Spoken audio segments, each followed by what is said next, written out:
Class 7 कक्षा 7 में द्वितीय पाठ वनभोज लंगलकार प्रयोगः। तो पिछले वीडियो में हम लोग तीसरा पैराग्राफ देख रहे थे, जहाँ पर स्टार्ट होता है पेज नंबर 14 पर। लिखा था कि उपवने अनेके जनाः भ्रमणाय आगच्छन्ति उद्यानस्य च शोभां दृष्ट्वा हर्षयन्ति। अमरः जनकेन अम्बया सह तत्र आगच्छत्। यदा अशोकः मित्रम् अमरं तत्र पश्यत् सः अतीव प्रसन्नः अभवत्। तो पिछले बार हम लोग इसी पैराग्राफ को देख रहे थे, लेकिन कारणवश सिर्फ एक ही लाइन कंप्लीट हो पाई थी, ज़्यादा चर्चा हो गया उसमें।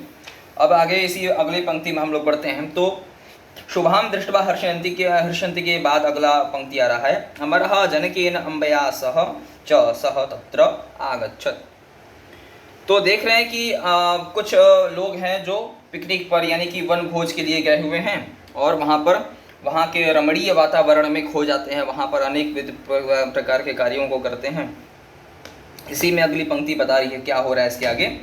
तो बोले कि अमरः जनकेन अम्बया च सह तत्र आगच्छत्। यदा अशोकः मित्रम अमरम तत्र पश्यत् सह अतीव प्रसन्नः अभवत्। कोई मिल जाता है वहाँ पर, उस पिकनिक में गए हैं लोग घूमने, कोई एक है जो खास बहुत प्रसन्न है, वह इनको मिल जाता है, भेंट होती है किससे। तो बोले कि अमरः जनकेन अम्बया च सह तत्र आगच्छत्। वही अमर जो गए हैं, एक तो अशोक का परिवार गया हुआ था और उसी की कोई एक मित्र है जिनका नाम है अमर। तो अमरः जनकेन अम्बया च सह तत्र आगच्छत्, वहाँ पर भी वो लोग भी पहुँचे थे, आए थे। तो देखिए बोले कि अमरः जनकेन अम्बया च। अमरः नाम कहा कश्चन पुरुषः, कश्चन व्यक्ति।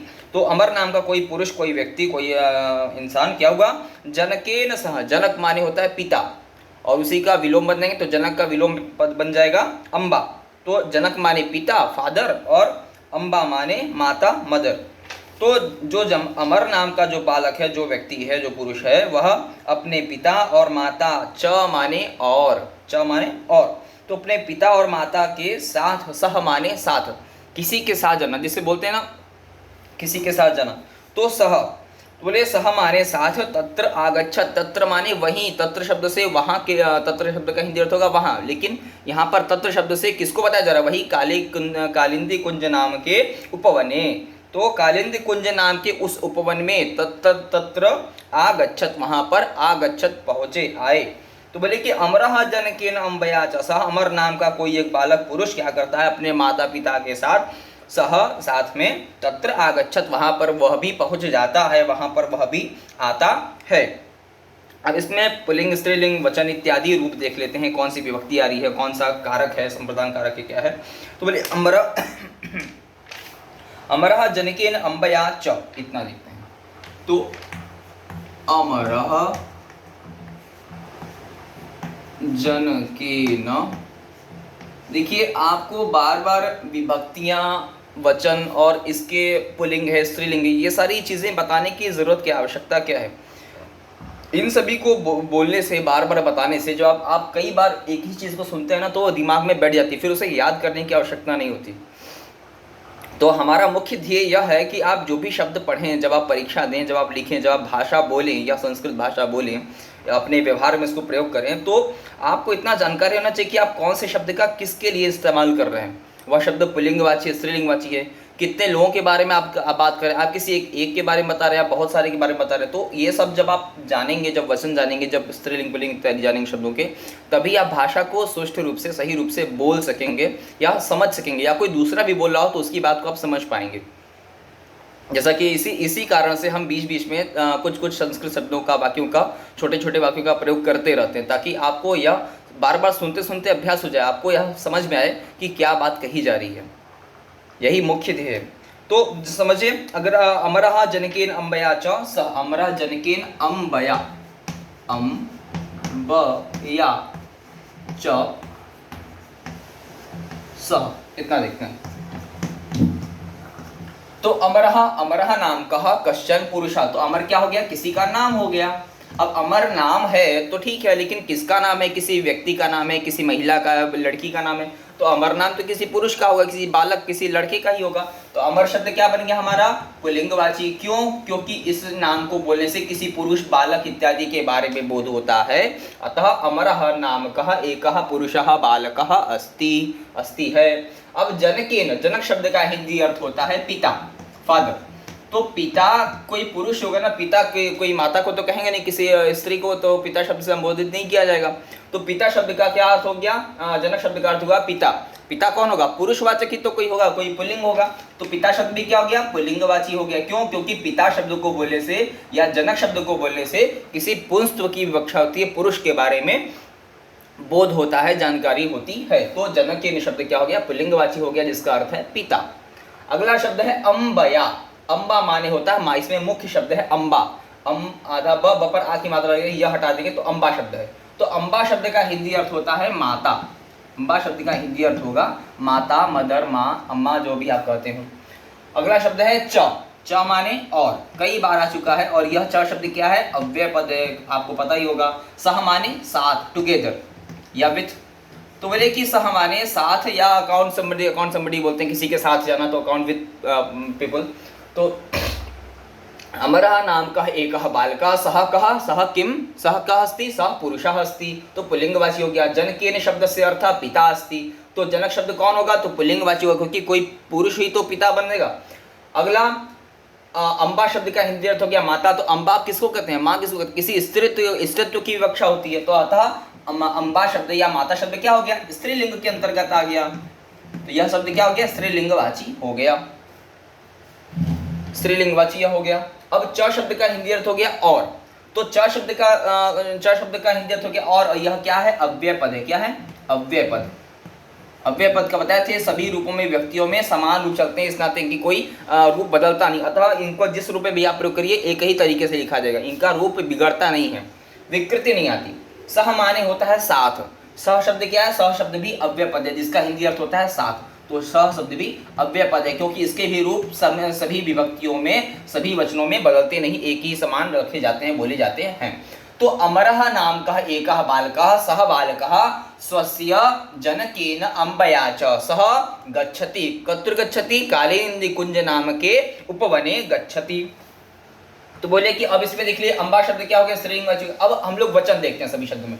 तो बताया थे किसी व्यक्ति का जब कोई भी नाम बोला जाता है, ये आपको पिछली क्लासों में भी बताया था कक्षा में, कि जब कोई भी किसी व्यक्ति का नाम होता है और उस नाम को बोलने से सिर्फ एक के बारे में जानते हैं, तो वह क्या होगा, वह नाम एक वचन में होगा। क्या होगा, वह होगा, यानी कि यह अमरः शब्द आपका प्रथमा विभक्ति के एक वचन का है। ठीक। जनकेन शब्द, जनक शब्द है पुल्लिंगवाची, जैसे रामः रामौ रामाः, बालकः बालकौ बालकः का आप रूप चलाते होंगे, आपको याद होगा। ठीक उसी तरह जनक शब्द का जब आप रूप चलाएंगे तो बनेगा जनकः जनकौ जनकाः, जनकम जनकौ जनकान, जनकेन। अर्थात मिलाकर यह बात हुई कि जनकेन यह शब्द जिसका अर्थ होता है पिता, पुल्लिंगवाची है। तो यह जनकेन शब्द कहाँ बनेगा, तृतीया विभक्ति के एक वचन में यह शब्द आपको मिलेगा, जनकेन, जिसका हिंदी अर्थ हो गया जनक के द्वारा या जनक के साथ। तृतीया विभक्ति का कार्य क्या है, कर्ता ने कर्म को करण ने से के द्वारा, तो ने से के द्वारा यानी पिता के द्वारा, पिता के साथ। बताए थे सह शब्द की, यह जो सह शब्द आपके वाक्य में आया है इसकी बहुत बड़ी खासियत है। यह सह शब्द मानी जिसका हिंदी अर्थ होता है साथ, जिस भी वाक्य में यह सह शब्द लिखा होगा वहां पर कोई भी विभक्ति का प्रयोग नहीं कर सकते, सिर्फ वहां पर तृतीया विभक्ति का ही प्रयोग होता है। अतः आप देख रहे हैं कि जनकेन शब्द में तृतीया विभक्ति का प्रयोग हुआ है। तो जो मुख्य कारक होता है, जिस वाक्य में सह शब्द लगा हो और उस वाक्य में मुख्य कारक होता है, जो यानी कि जनक मुख्य कारक है, मुख्य करता है, मुख्य मेन सब्जेक्ट है हमारा, तो इस नाते तृतीय व्यक्ति के एक वचन में आए। क्योंकि एक वचन में इस नाते है क्योंकि एक ही जनक है, किसी लड़के के एक ही पिता है, तो एक वचन में हो गया। और किस विभक्ति में आया, तो तृतीय विभक्ति में आया, जिसका कारक है आपका करण कारक। करण कारक क्या कहता है, जिसका चिन्ह क्या है, कर्ता ने कर्म को करण ने से के द्वारा, तो पिता से, पिता के द्वारा, पिता के साथ। तो सह में साथ अर्थ में तृतीय व्यक्ति का प्रयोग करते हैं, तो पिता के साथ में जाता है। पिता के अलावा और किसके साथ जाता है, बोले अम्बया। अम्बा शब्द का हिंदी अर्थ होता है माता। कौन सा शब्द है, स्त्रीलिंगवाची, किसी स्त्री के बारे में ही आप बताएंगे इस शब्द से, अम्बा शब्द से। तो बोले कि अम्बा शब्द स्त्रीलिंगवाची है, तो अम्बा शब्द को बोलने से आपको स्त्रीत्व की विवक्षा हुई। तो जब अस्तित्व की विवक्षा होती है तो आप रूप चला लीजिए, आपको रूप पता कैसे होगा? तो बोले कि अम्बा शब्द उसी तरह चलेगा जैसे छात्रा, लता, महिला, बालिका, ये सबके रूप चलते हैं उसी तरह चलेगा। तो एक बार देख लेते हैं, अम्बा, अम्बे, अम्बाहा, अम्बाम, अम्बे, अम्बाहा, अम्बया, अर्थात तृतीया व्यक्ति के यह शब्द आया, तृतीया विभक्ति के एक वचन में यह शब्द बनेगा जिसका नाम है अम्बया। तो जैसे छात्रा शब्द का रूप बनता है छात्रया, छात्राभ्याम, छात्राभि, लतया, लताभ्याम, लताभि, बालिकया, बालिकाभ्याम, बालिकाभि, उसी तरह बनेगा अम्बया, अम्बाभ्याम, अम्बाभि। तृतीया विभक्ति के एक वचन में आ गया यह शब्द। तो तृतीया विभक्ति के एक वचन में आया जनकेन शब्द भी, और तृतीया व्यक्ति के एक वचन में आया अम्बा शब्द। क्यों? क्योंकि जनक भी एक ही है, इस नाते जनकेन शब्द में एक वचन हो गया, अम्बा भी एक ही, इस नाते अम्बा शब्द में भी एक वचन हो गया। लेकिन कौन सी विभक्ति है? तो तृतीया विभक्ति दोनों ही शब्द में है। क्यों? क्योंकि यहाँ पर मुख्य रूप है हमारा सह शब्द लगा हुआ। बताए थे कि जिस शब्द में, जिस वाक्य में सह शब्द लिखा हो, जिसका हिंदी अर्थ होता है साथ में जाना, कहीं पर साथ में जाना, साथ में आना, या साथ में कोई भी कार्य करना, तो जब साथ में अर्थ निकल रहा है तो वहाँ पर आप सिर्फ जो मेन सब्जेक्ट होंगे हमारे, यानी कि जो मेन सब्जेक्ट हमारे जनक और अम्बा हैं, तो उन सभी शब्दों में जो मेन सब्जेक्ट होता है, कर्ता होता है, उसमें तृतीया विभक्ति का ही प्रयोग करना चाहिए। यह सह शब्द के साथ प्रयोग करने का एक रूल है, एक प्रकार का यह नियम है। इसके अलावा और किसी विभक्ति का प्रयोग करेंगे, मान लीजिए यहाँ पर चतुर्थी या प्रथमा विभक्ति रख देते तो यह वाक्य निषिद्ध यानी कि गलत हो जाता। तो अमरः नाम का एक बालकः सह पुरुषः, जनकेन पितार्थ पुंसः, तृतीय विभक्ति का एक वचन, अम्बया शब्द जिसका अर्थ है माता, स्त्रीत्व की विवक्षा हुई, तृतीय विभक्ति का एक वचन इसमें भी हो गया। च शब्द का हिंदी अर्थ हो गया और, जो कि अव्यय पद है। सह शब्द का हिंदी अर्थ हो गया साथ, जो कि ये भी अव्यय पद है। तो बोलते हैं कि अमर नाम का बालक अपने पिता और माता के साथ में, सह माने साथ में। अब इसके बाद अगला वाक्य है क्या? तो बोले कि तत्र आगच्छत। देखिए अगला दो शब्द छूट जाएंगे। अगला दो शब्द है तत्र आगच्छत। तो बोले कि सह तत्र, तत्र शब्द का हिंदी अर्थ होगा वहां, तत्र आगच्छत, तमे हलन आगच्छत। बोले तत्र, तत्र का हिंदी अर्थ होता है वहां, जिसके लिए आप दैट का प्रयोग करते हैं इंग्लिश में। तो तत्र शब्द का हिंदी अर्थ हो गया वहां। तो वहां आगच्छत, आगच्छत माने आना, कम, जिसके लिए आप इंग्लिश में कम शब्द का प्रयोग करते हैं, तो आए। ठीक, तो आगच्छत माने आना या आए, तो बहुवचनात्मक शब्द इसने आए का प्रयोग किया। तो वे सभी तत्र आगच्छत वहां पर आते हैं। तो तत्र शब्द का हिंदी अर्थ हो गया वहां, आगच्छत माने आए। तो तत्र शब्द क्या है जिसका हिंदी अर्थ हो गया वहां? यह पर शब्द भी क्या है हमारा? अव्यय पद है। तत्र शब्द अव्यय पद, इसके रूप सभी विभक्तियों में, सभी वचनों में समान चलते हैं, या नव्यय अव्यय जिसका व्यय न होता हो वह अव्यय है। तो तत्र शब्द का हिंदी अर्थ हो गया वहां। यहाँ पर वहां कहने से क्या तात्पर्य है, क्या समझ में आता है? तो यहाँ पर वहां शब्द को प्रयोग करने से उसी कालिंदी कुंज नाम के उपवन के बारे में बताया जा रहा है, उसी के बारे में बोध होता है, उसी के बारे में पता चलता है। अगला शब्द आया आगच्छत, जिसका हिंदी अर्थ होता है आना, to come somewhere, to go somewhere. तो बोले कि आगच्छत एक प्रकार की क्या है? क्रिया है। जब क्रिया को हम देखते हैं तो उसमें कोई न कोई मूल धातु या कोई मूल शब्द होता है। तो आगच्छत इस शब्द में कौन सी मूल धातु है या कौन सा मूल शब्द है? तो वह मूल शब्द या धातु है हमारा गम। तो गम धातु से आगच्छत शब्द बना है, जिसमें आ यह उपसर्ग लग गया। तो देखिए जैसे आ धन गम कर देंगे तो बन जाता है आगच्छत शब्द बनेगा, यह लंग लकार का रूप है। तो बनेगा आगच्छत, आगच्छताम, आगच्छन। तो आगच्छत एकः पुरुषः अमरः तत्र आगच्छत, इसी नाते आगच्छत का प्रयोग किया गया है, क्योंकि मुख्य रूप से कौन आता है? अमर नाम का बालक आता है। किसके साथ में? तो जनकेन अम्बया च सह तत्र कालिंदी कुंज नाम के उपवने आगच्छत। कह आगच्छत, कौन आया? तो सह अमरः नामकः एकः बालकः तत्र कालिंदी कुंज नाम के उपवने आगच्छत आया। तो आगच्छत शब्द का रूप चलेगा आगच्छत, आगच्छताम, आगच्छन। तो आगच्छत कहाँ बना? एक वचन में। तो आगच्छत शब्द में कौन सा वचन हुआ? यहाँ पर हुआ है एक वचन में। और आगच्छत शब्द किस लंग लकार में है? तो लंग लकार, जिसका कि आप यहाँ पर हेडिंग में देख सकते हैं। लंग लकार का प्रयोग वहाँ पर करते हैं जो कार्य या जो क्रियाएं बीत चुकी हो, वर्तमान में चल न रही हो। तो वर्तमान में समाप्त हो चुकी न चल रही क्रियाओं को क्या करते हैं? हम लंग लकार के अंतर्गत प्रयोग करते हैं। ऐसी क्रियाएं जो वर्तमान में समाप्त हो चुकी हो, यानी जब पास्ट टेंस का प्रयोग करते हैं, गया था, गई थी, गए थे, तो इस प्रकार से आप वहां पर आगच्छत, आगच्छताम, आगच्छन का प्रयोग कर सकते हैं। वहां पर ऐसे शब्दों का प्रयोग किया जाएगा। इसी रूप में देख सकते हैं अपठत, अपठताम, अपठन, अक्रीडत, अक्रीडताम, अक्रीडन खेलने अर्थ में, अलिखत, अलिखताम, अलिखन, अवदत, अवदताम, अवदन। तो उसी तरह अगच्छत, आगच्छताम, आगच्छन गए जाने अर्थ में। तो यह वाक्य हुआ हमारा कि अमरः जनके नम्बया च सत्र आगच्छत। इसी नाते देखिए आगच्छत शब्द को, क्योंकि लंग लकार का हम लोग मुख्य रूप से प्रयोग देख रहे हैं, तो यहाँ पर आगच्छत शब्द को कलर्ड किया हुआ है, रंगीन रंजित पद है। अगला वाक्य है, बोले यदा अशोकः मित्रम अमरम तत्र अपश्यत सह अतीव प्रसन्नः अभवत्। देखिए अगले वाक्य में क्या हो रहा है, तो बोले कि यदा अशोकः, यदा माने जब, अशोकः, अशोक माने अशोक नाम का कोई एक पुरुष, वही जो अशोक है। तो अशोक जो अपने परिवार के साथ आया था सबसे ऊपर वाले वाक्य में, बोले अशोकः मित्रम अमरम, अशोक नाम का जो व्यक्ति है वह मित्रम अमरम यानी अपने मित्र, मित्र माने दोस्त को क्या करता, अमरम तत्र, अमर नाम के किसी एक अपने मित्र को, दोस्त को, तत्र माने वहां पर, वहीं कालिंदी कुंज नाम के उपवन में भी, अपश्यत जब देखा, अपश्यत देखा पास्ट टेंस, जब देखा, सह अतीव प्रसन्न अभवत्, सह माने वही जो अशोक है, अशोक अपने मित्र अमर को देख करके क्या होता है, अतीव प्रसन्न, अतीव माने बहुत ही, प्रसन्न, प्रसन्न होना, खुश होना, अभवत हुआ। तो आफ्टर सीइंग द, किसको, अमरम, अपश्यत ही हैप्पी, तो बहुत वह खुश हुआ। अगला वाक्य देखिए क्या कह रहा है इसमें, वचन विभक्ति लिंग देखते हैं।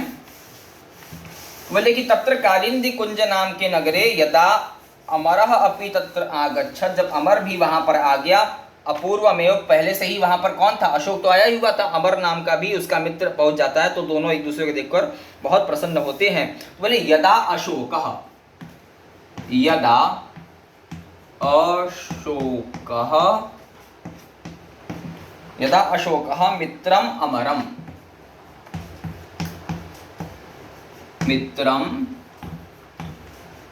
अमरम, अमरम किम, अमरम तत्र, इतना देखिए। तो यदा शब्द का हिंदी अर्थ होगा जब, जिसके लिए आप इंग्लिश में व्हेन का प्रयोग करते हैं। तो जब अशोकः, अशोक नाम का कोई एक व्यक्ति है, बालक है या पुरुष है जिसका मित्र है, तो मित्रम, मित्र माने दोस्त, मित्र दोस्त या सखा कह लीजिए। अमरम, अमर नाम भी किसी, अमर भी नाम का कोई एक व्यक्ति है जो दूसरा मित्र है। अमर और अशोक आपस में क्या है, मित्र। तत्र माने वहां, वही शब्द है।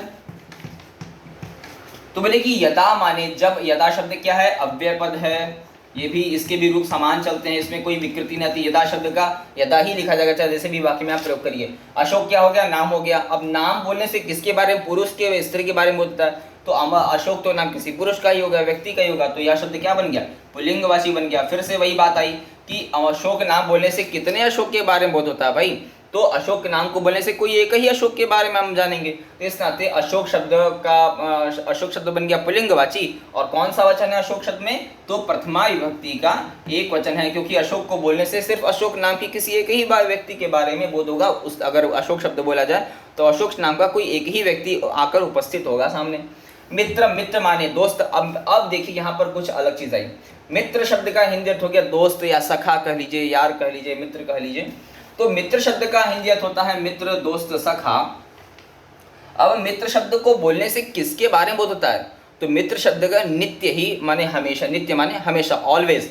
मित्र शब्द क्या है, नपुंसक लिंगवाची है। मित्र शब्द हमेशा ही नपुंसक लिंगवाची है। तो आप यहाँ पर थोड़ा सा कंफ्यूज हो सकते हैं कि मित्र कहने से किसी लड़की की कोई मित्र हो सकती है या किसी लड़के का कोई मित्र हो सकता है। तो मित्र शब्द को बोलने से पुरुष के बारे में और स्त्री के बारे में दोनों ही बोलता है, क्योंकि किसी लड़की की भी कोई मित्र महिला होती है, किसी पुरुष का भी कोई मित्र दोस्त होता है। तो इस कारण से क्या है कि मित्र शब्द, कारण तो यह नहीं है हालांकि, लेकिन मित्र शब्द नित्य ही, ऑलवेज, हमेशा ही क्या है, नपुंसक लिंगवाची है, जिसका रूप आप इस तरह से बोल सकते हैं जैसा कि आप फल का रूप बोलते हैं, जल का रूप बोलते हैं, वस्त्र का रूप बोलते हैं, जैसा कि मित्रम मित्रे मित्राणि, फलम फले फलानि, भवनम भवने भवनानि, जलम जले जलानि। तो उसी प्रकार से मित्र शब्द का रूप चलेगा मित्रम मित्रे मित्राणि। तो मित्रम कहाँ बना, मित्रम शब्द बनेगा आपका प्रथमा विभक्ति के एक वचन में। लेकिन यहाँ पर क्या है कि मित्र शब्द का जब आप रूप चलाएंगे तो दोनों, यानी प्रथमा विभक्ति और द्वितीय विभक्ति दोनों में ही समान रूप चलते हैं। आप जब अगर किताब में कहीं रूप दिया हो तो आप देखेंगे, आपको याद हो तो आप याद करेंगे तो आपको पता चलेगा कि प्रथमा विभक्ति में बनता है मित्रम मित्रे मित्राणि, द्वितीय विभक्ति में वही बनता है मित्रम मित्रे मित्राणि। तो हालांकि यहाँ पर जो मित्र शब्द आया है वह प्रथमा विभक्ति के एक वचन का नहीं है, बल्कि यह शब्द हमारा है द्वितीय विभक्ति के एक वचन में प्रयोग किया गया यह शब्द है। तो यहाँ पर यह जो मित्र शब्द है जिसका हिंदी अर्थ होता है दोस्त, और नपुंसकलिंग के अंतर्गत यह प्रयोग किया गया है, और यह मित्र शब्द क्या है, द्वितीय विभक्ति के एक वचन में आया हुआ है। तो अतः यह द्वितीय व्यक्ति के एक वचन में प्रयोग किया गया। अगला शब्द है अमरम। तो अमर क्या है, अमर भी किसी का नाम है, तो अमर शब्द क्या हो गया, पुल्लिंगवाची, क्योंकि पुरुष के बारे में बॉय के बारे में बोध होगा, और क्या अमर वही नाम ही है, तो अमरम। लेकिन यहाँ पर अमर को, अशोक ने अमर को देखा, तो अमर को देखने का काम हो रहा है, यहाँ पर अमर कर्म बन गया है, करता है हमारा देखने वाला, जो देखने की क्रिया हो रही है। अपश्यत अति प्रसन्न, तो देख कर ही तो प्रसन्न हुआ था। तो अशोक ने देखा किसको, अमर को देखा था। तो इस प्रकार से अशोक देखने का काम करता है, अतः अशोक बन गया हमारा सब्जेक्ट कर्ता। और अशोक किसको देखता है, तो अशोक अमर को देखता है, अतः इस कारण से अमर हमारा बन गया कर्म। तो अमर यहाँ पर ऑब्जेक्ट है और सब्जेक्ट है अशोक। सब्जेक्ट हो गया अशोक, अमर हो गया ऑब्जेक्ट, क्योंकि अमर को देखने का काम हो रहा है, अमर को देखा जा रहा है। कौन देखता है, तो अशोक देखता है, अतः इस कारण से अशोक बन गया सब्जेक्ट या कर्ता कहेंगे, और अमर बन गया ऑब्जेक्ट या कर्म कह सकते हैं। तो इस प्रकार से अमर किसी का नाम है, पुल्लिंगवाची है, किसी बॉय किसी पुरुष का ही नाम होगा।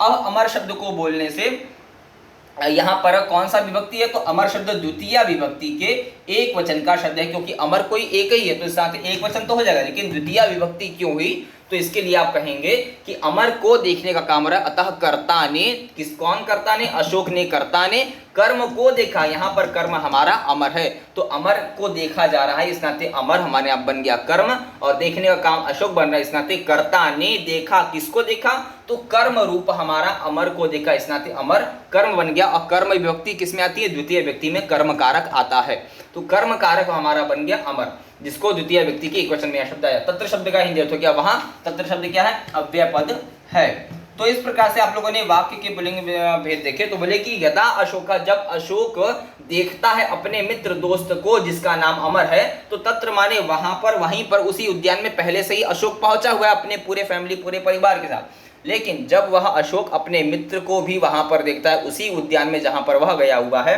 तो वह क्या होता है, अतीव प्रसन्न अपश्यत, देखने के बाद, यानी देख कर, आफ्टर द सीइंग स्वमित्र, अपने मित्र को। देखिए अगला वाक्य क्या कहता है,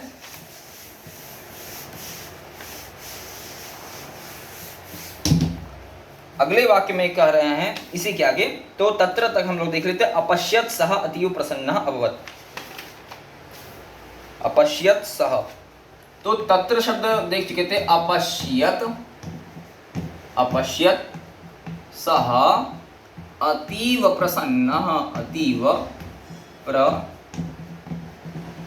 प्रसन्न अभवत, हुआ। देखेंगे अभी बताया जाएगा आपको इसका हिंदी अर्थ।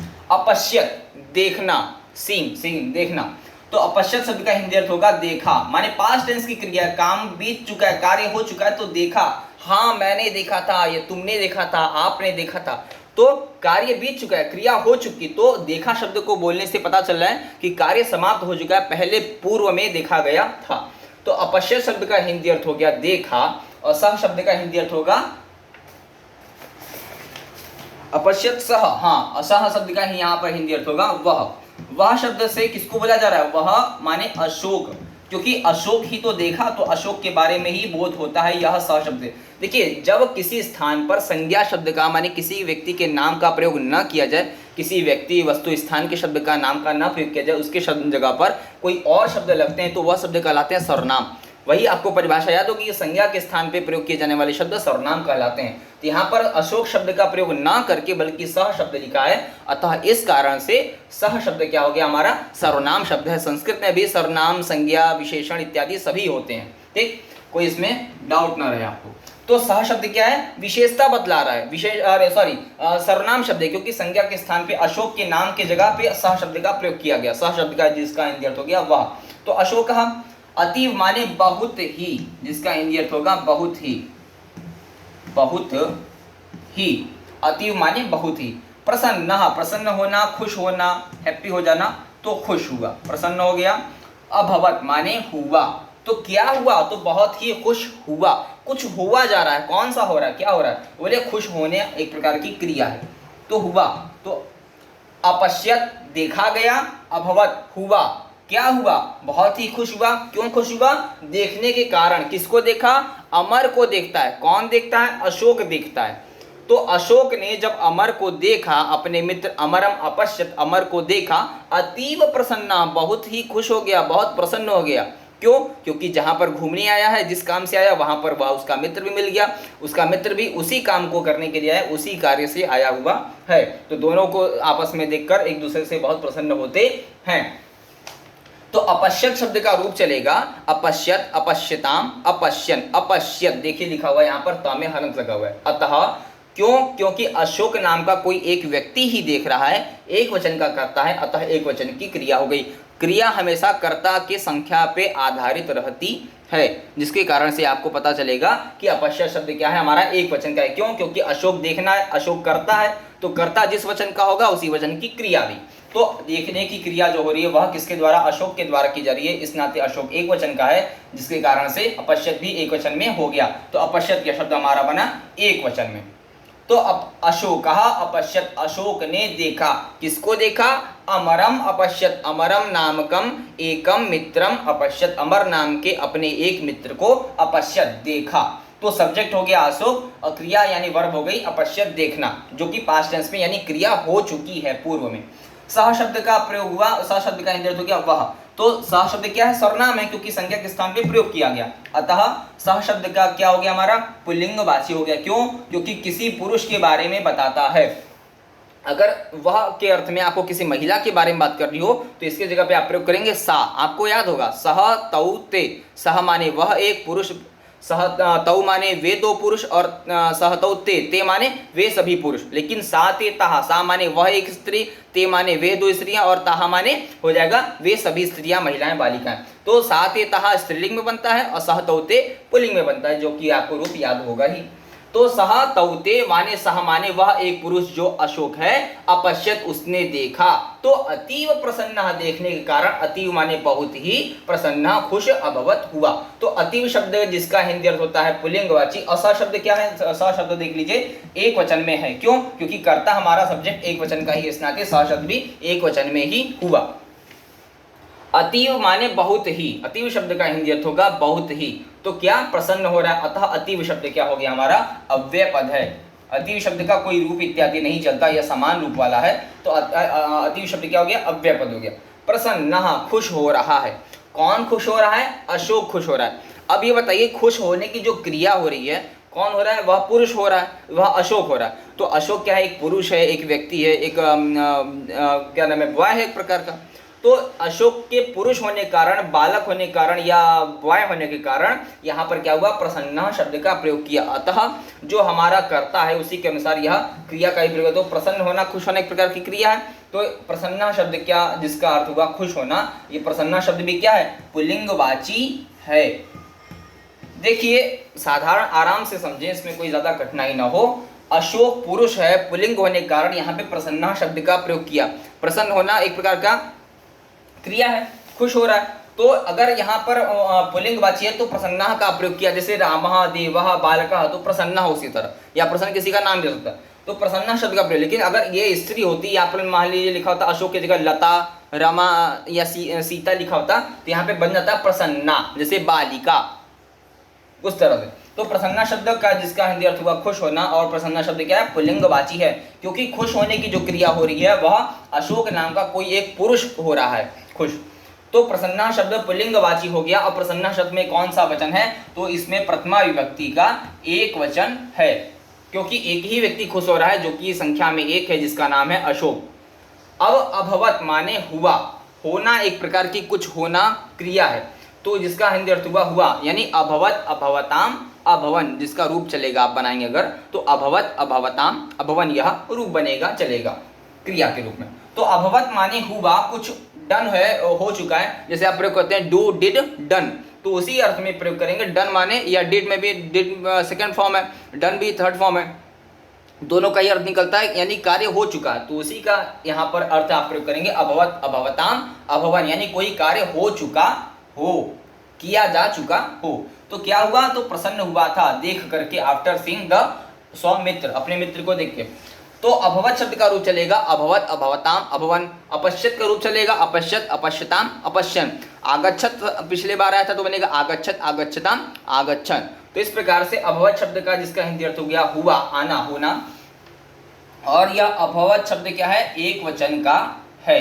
अब अभवत शब्द में एक वचन हुआ, क्यों, क्योंकि खुश कौन हो रहा है, अशोक। अशोक करता हमारा एक वचन का ही, अतः क्रिया भी एक वचन की हो गई। अब इसके बाद बात करते हैं कि ये जो अभवत है यह क्रिया है, क्या है, क्रिया। बताए थे किसी भी क्रिया में कोई एक मूल शब्द या कोई एक मूल धातु होती है। तो अभवत शब्द में कौन सी मूल धातु है, तो वह है जिसे आप जानते हैं पहले से ही, वह है भू धातु। भू धातु से अभवत शब्द बना हुआ है। अब एक बात कर लेते हैं अपश्यत शब्द, यह भी अपश्यत भी क्रिया है, इसके बारे में नहीं बताया पूर्व में। अपश्यत शब्द क्रिया है जिसका हिंदी अर्थ होता है देखना, कौन देख रहा है, कर्ता, एक वचन में हो गया। अपश्यत शब्द का जिसका हिंदी अर्थ होता है देखना, तो अपश्यत एक क्रिया है। तो इस क्रिया में कौन सी मूल धातु या कौन सा मूल शब्द है, तो वह हमारा मूल शब्द या मूल धातु या मूल क्रिया है, कौन है, वह है दृश्य। तो दृश्य धातु से यह अपश्यत शब्द बना हुआ है, जो कि लंग लकार के अंतर्गत आया है, जहां पर आप यह पढ़ रहे हैं। तो दृश्य धातु से अपश्यत शब्द बना देखने अर्थ में, और भू धातु से अभवत शब्द बना हुआ, कुछ किया जा चुका हो पास्ट में। तो इस प्रकार से बना वाक्य कि अमरः जनकेन अंबया च सह तत्र आगच्छत, आता है। तो यदा अशोक, जब अशोक अपने मित्र स्वमित्रम अमरम को देखता है, तत्र माने वहां पर, कि उसी कालिंदी कुंज में वह भी आया हुआ है। अपश्यत देखने के बाद क्या होता है, सह अतीव प्रसन्न अभवत। तो अशोक अपने मित्र अमर को देख करके अतीव प्रसन्न, बहुत ही खुश होता है, उससे मिल करके, उसको देखकर ऐसा होता है। अब आगे की वाक्य को हम अगले रूप में देखेंगे।